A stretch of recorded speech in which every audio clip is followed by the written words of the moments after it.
Got 4 sandbags holding down this huge canopy. It's very windy, holding pretty solid. Each bag has 2 small bags go inside.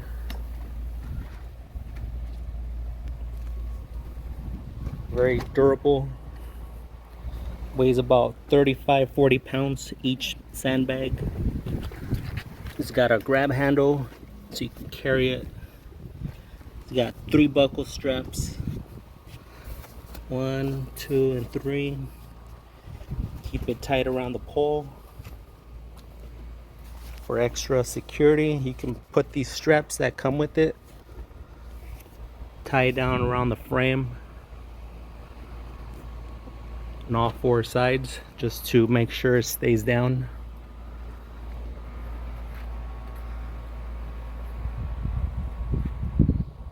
It's been out here for about 4 days, staying solid to the ground.